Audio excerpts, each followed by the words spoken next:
नमस्ते, कैसे आप सब लोग। ब्यूटीफुल सक्सेस स्टोरी लेकर के आई हूँ। ब्यूटीफुली नहीं हटा रहा है यार, चलो ब्यूटीफुली रहने देते हैं, ठीक है। Beautiful awesome miraculous success story, वाह क्या नकली बोला है मैंने। ब्यूटीफुल सक्सेस स्टोरी, ठीक है। Manifesting a specific person. Jai Shri Krishna, मेरा नाम एकांश है। First of all I want to thank you for providing a beautiful content in YouTube. I love you so much, thank you so much Ekansh, और thank you so much कि आपने अपना नाम भी share किया है, उसके लिए धन्यवाद। ये स्टोरी मैनिफेस्टेशन से related but not by using law of attraction. मैंने कृष्णा जी से विश किया था। कृष्णा जी और लॉ ऑफ अट्रैक्शन अलग अलग नहीं है, सेम ही है एकांश। हाँ जी, तो मैंने कृष्णा जी से विश किया था और उन्होंने मुझे दिया। एंड मैं आपके सब्सक्राइबर को भी इस स्टोरी के थ्रू बताना चाहता हूँ कैसे भगवान ने मेरी विश को पूरा किया। जब मैं क्लास 11th-12th में था तब एक लड़की को बहुत ज्यादा पसंद करता था, उसका नाम नहीं बताना चाहता, सो उससे मैं ए नाम से बुलाऊंगा। मेरे को जब लॉ ऑफ अट्रैक्शन के बारे में पता चला तो मैंने सोचा कि उसे अट्रैक्ट करूं। मैंने उसके लिए काफी टेक्निक्स फॉलो की। मेरा पूरा यूट्यूब इससे भर गया था। कुछ टाइम के बाद मेरे को कुछ भगवान जी की रील्स रेकमेंड होने लगी और धीमे धीमे मैंने मंदिर जाना स्टार्ट कर दिया। आफ्टर सम टाइम मुझे अंदर से फील हुआ कि लॉ ऑफ अट्रैक्शन से उस लड़की को अट्रैक्ट करके शायद ठीक नहीं कर रहा हूं, तो मैंने ये सब कुछ भगवान जी पर छोड़ दिया। लेट गो हो गया मेरे भाई। मैंने कृष्ण जी से कहा जो आपको सही लगे वो करिए। धीमे धीमे, हाय आपका धीमे धीमे कितना अच्छा है यार। धीमे धीमे मेरी उस लड़की से बात होनी बंद हो गई। इसका रीजन तो उस वक्त भगवान को ही पता था, क्योंकि कहते हैं ना भगवान सब जानते हैं, present past and future. But मेरे को इस बात से कोई प्रॉब्लम नहीं थी। मेरी उस लड़की से बात हो और बंद भी हो गई। मैं रोज मंदिर जाता था। कृष्णा जी को मैंने अपना बेस्ट फ्रेंड बना लिया। हाँ, कभी कभी भगवान जी से जरूर बोल देता था कि मेरे को एक ऐसी लड़की चाहिए जिसमें अच्छी अच्छी क्वालिटीज हो। आय हाय और कुछ टाइम के बाद चमत्कार हुआ। 2 साल बाद मुझे एक ऐसी लड़की मिली जिसमें काफी अच्छी क्वालिटीज थी।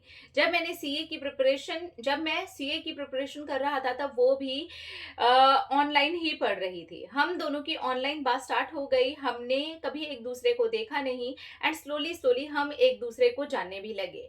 एंड बिलीव मी, जो क्वालिटीज इस लड़की में थी वो मैंने कभी एक्सपेक्ट भी नहीं की थी कि कोई ऐसे जमाने में भी हो सकता है। एंड फाइनली अब हम दोनों खुश हैं और ये लड़की मेरी एक्सपेक्टेशन से भी बहुत ज्यादा अच्छी है। शायद इसीलिए, क्योंकि इसे मैंने नहीं बल्कि भगवान जी ने चुना है। क्योंकि अगर वो पुरानी लड़की ए होती तो शायद वो भी इतने अच्छे से मेरे को नहीं समझ पाती जैसे अच्छे से ये समझती है। इस स्टोरी के थ्रू मैं आपके सब्सक्राइबर्स को यही समझाना चाहता हूँ कि वो एक बार भगवान जी के ऊपर सब कुछ छोड़ करके देखें, यानी कि लेट गो करके देखें। And believe me, law of attraction का यूज करके भी शायद वो उस चीज को नहीं पा पाएंगे जो भगवान जी से बोल करके पा लेंगे। क्योंकि भगवान को ज्यादा अच्छे से पता है कि हमारे लिए क्या अच्छा है और क्या नहीं। मैं लॉ ऑफ अट्रैक्शन को ऐसे नहीं बोल रहा कि ये बेकार है, बट हाँ, एक बार भगवान से विश करके देखो। थोड़ा टाइम जरूर लगेगा बट बिलीव मी, वो तुम्हें वो चीज जरूर देंगे जो तुम्हारी एक्सपेक्टेशन से भी 1000 गुना बेटर होगी। जय श्री कृष्णा, राधे राधे। तो अब इस कहानी के माध्यम से मैं भी आपको कुछ बता दूं, ठीक है। आपने मेरी अगर सक्सेस स्टोरी देखी है तो आपने देखा होगा कि मैंने शंकर भगवान जी के सामने ऐसे ही बात रखी थी और मस्त लेट गो कर दिया था, ठीक है। तो भगवान जी से मांगना, भगवान जी को अपनी बात को बोल देना और भगवान जी के चरणों में ही उसे छोड़ देना, यही है वो लॉ ऑफ अट्रैक्शन, यही है वो नियम जो आप पूरी तरीके से पहले फॉलो करते हैं। टेक्निक्स टेक्निक्स का इस्तेमाल क्यों करते हैं, ठीक है। भगवान जी को बोलने के लिए ही करते हैं। कई बार होता है कि कॉन्शियसली हम इतने डरे होते हैं, इतनी नेगेटिविटी आ जाती है कि हम वैसे नहीं बोल पाते, हम मंदिर जाके नहीं बोल पाते। तो हम क्या करते हैं, सब कॉन्शियसली उसको हम भगवान जी को एक मैसेज के रूप में देते हैं कि थैंक यू सो मच, ये चीज पूरी हो गई है। अब इनकी कहानी पे आते हैं। इन्होंने जो पहले टेक्निक्स की ना, उसका नतीजा इनका प्यार इनकी लाइफ में मैनिफेस्ट हो गया। वो जो लड़की थी वो मैनिफेस्ट हो गई। इनकी जो पार्टनर थी वो एक्चुअली पार्टनर नहीं थी, और जिनको ये मैनिफेस्ट कर रहे थे इन्होंने धीरे से कन्वर्ट उसकी क्वालिटीज की तरफ, उस पार्टनर की ब्यूटी की तरफ। ब्यूटी मतलब क्वालिटीज, ब्यूटी और क्वालिटी ब्यूटी सिर्फ शक्ल वाली ब्यूटी नहीं होती है।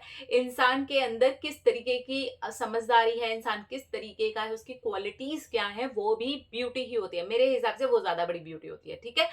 तो इन्होंने क्या किया, उन क्वालिटीज को अट्रैक्ट करना शुरू कर दिया।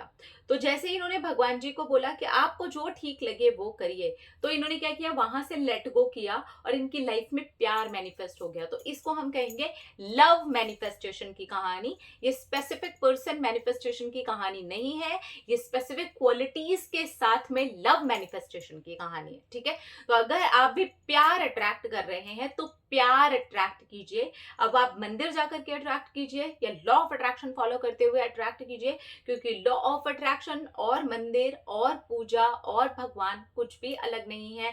आप बस उनके सामने अपनी बात को रखते हैं और उनके भरोसे छोड़ देते हैं और लेट गो हो जाता है और आप इजीली मैनिफेस्ट कर लेते हैं। तो thank you so much dear, आपने अपनी सक्सेस स्टोरी हमारे साथ शेयर की, उससे हमें भी एक नई बात समझने का और समझाने का मौका मिला। Thank you, thank you, thank you. अपना ना रखिए ख्याल, अपने आप से कीजिए ढेर सारा प्यार ताकि आप अट्रैक्ट करें ढेर सारा प्यार। आई लव यू ऑल, टाटा।